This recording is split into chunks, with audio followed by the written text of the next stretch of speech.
Matagtakdol sa buwan. Mag-sex ang among silingan sa ilang tugkaran. Ang tanan mangyud no nga magtiayon DJ Sam, dunagyoy kanya-kanyang style sa kama para masatisfy ang usag-usa. Pero lahi pud ning style sa among silingan, kay daw buang-buang naman ug sakit na kayo sa ulo sa amwa DJ Sam. Labi na namong mga bana, kay magdunga na lang siguro mig pinalpal sa kasaba nila. Alangan naman, gatorjak ba naman sila anang gawa sa among panimalay kung muabot na ang takdol sa buwan. Bago na ko ipadayon ang istorya di Chay Sam, mugreet una ko maayong adlaw sa imong mga suking tigpaminaw ug tigtanaw ning imong programa. Tawgan na lang ko Graniel, 26 anyos ko di Chay Sam. Tulo pa lang ko kabuan nga nisampa dinhi sa lugar sa akong asawa. Kay gikan man mi sa syudad nagtrabaho. Didto pod mi sa syudad nagkita sa ako ang partner karon. Pero human na mo magpakasal ug nabuntis na pod ang akong partner.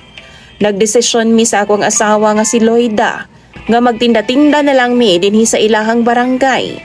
Daghan man gud pod og tao dinhi sa ilaha di Chay Sam. Magbuhi na lang mi og baboy gamit ang amo ang natigom ug dugang na lang pod sa among nadawat nga separation pay. Pero sa pag-abot namo dinhi sa among lugar, dun ako'y nabantayan nga di maayo. Naanda na di ay nila DJ Sam pero ako wa pag yun intawon. Nabag-uhan yun ko. Usa ka beses ni Ana, takdol kadto sa buwan. Tingala ko nga naay nagsigig tikaw-tikaw ug saba sa kilid sa among kusina. Gawa sa balay sa iyaan sa kong asawa DJ Sam, si Tia Mina. Hayag kaayo ang buwan, maong gilili na ako sa bangag. Naay sigig sa gunto, na nagsigig nga ambot pa DJ Sam. Og didto nakita gyud nako DJ Sam sa may durantahan. Dunay duha ka mga nilalang nga gasakyod-sakyod og taman. Nagtuo pa kog baboy ramo DJ Sam, kay gaugmod-ugmod man sa kilid. Nigawas ko DJ Sam og akong giiwagan sa akong flashlight. Aksyon na unta kog abli sa pultahan. Pero niabot og kalit ang akong asawa. Gipasod ko niyag balik DJ Sam og gibadlong ko niya. Ana pa siya di daw ko manghilabot kung unsa man ang akong nadungog og nakita. Pasagdahan ra daw nako. Ana pa siya ayaw pagawas kay naay wakwak. Seriously? Gikatawan pa nako ang akong asawa DJ Sam kay di man intawon ko mutuo og wakwak katiguang na nako. Migawas gyud ko. Bisan og giunsa kog badlong sa akong asawa kay gusto lagi na akong tan-awon kung unsa ang naa sa gawas. Dihang pag-iwag nako, dili lang isa ka baboy ang akong nakita. Dili lang duha, kundi upat ka parisan nga naglinya sa kilid sa durantahan. Mga baboy DJ Sam nga nagbembang sa kilid sa durantahan. Nasulawan pa ang laking baboy DJ Sam. Kay naiwagan man ako sa flashlight. Nasuko pa sa kuha, kay wa daw ko'y batasan. Giputol daw nako ang ilahang ritual para sa abundang ani sa ilahang kaumahan anang buwana. Giguyod ko pasulod sa akong asawa DJ Sam ug suko kaayo siya. Ngano daw nga wa ko maminaw niya. Malay ko ba? Nga naa di ay mag-ana-ana anang gawa sa balay namo. Nga klaro man kaayo kay hayag man ang buwan. Ingon pa sa akong asawa DJ Sam, nasanay na daw sila nga ana na siya nga pamilya matagtakdol sa buwan. Gabuhat gid daw na sila ingon ana DJ Sam gawa sa panimalay. Dugay na og wa daw mo dare nga mubadlong or manabi, manghilabot ba hinuon sa ilaha. Kay ilaha daw bangkawon. Naay sa una daw nahitabo, hubog daw. Tapos, nagsige daw panungog, aw gibangkaw daw oy. Ouch! 50-50 pa ang labas. Mao nang ginapasagdan ra daw na nila kung unsa man ilang buhaton matagtakdol sa buwan. Ang problema lang DJ Sam, kay dihang pag-iwag nako. Akong unang naiwagan jud ang dako kayong buto sa babay. Kadtong bayhana DJ Sam, kaedad-edad lang sa akong asawa. Isa pa daw anak adto, ug gwapahon pud baya siya ay.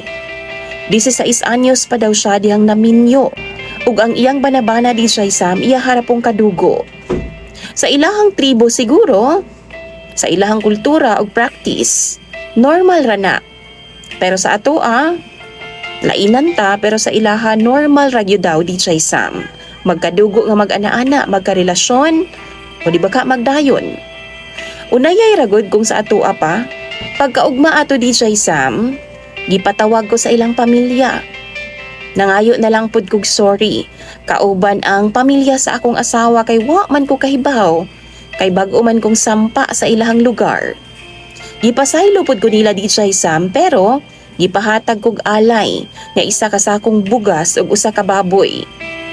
Why kaso sa akuan ang alay DJ Sam, basta di lang ko bangkawon. Pero ang akong ginakaproblema karon kay bastos naman kay kog hunahuna humani adto. Di namang gyud mawala sa akoa ang dako kaayong buto sa babae DJ Sam nga akong naiwagan. Makita na ako siya sa gawas no.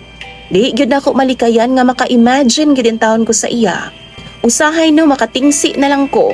Kay madumduman man jud nako ang akong nakita. Cheating na ni, di ba? Para sa akong asawa. Pagluib na ni para sa among kaminyoon, di ba? Nakonsensya pud baya ako panag sa DJ Sam. Pero gusto gid akong bagdukan tong bayhana. Kay dako lagi kaig buto DJ Sam. Mura jud og tuhod nga gitugkan og matagtiki. Hubag DJ Sam. Matintal pud ko usahay nga manglili sa kusina namo. Kay naaman sa likod namo ilahang balay.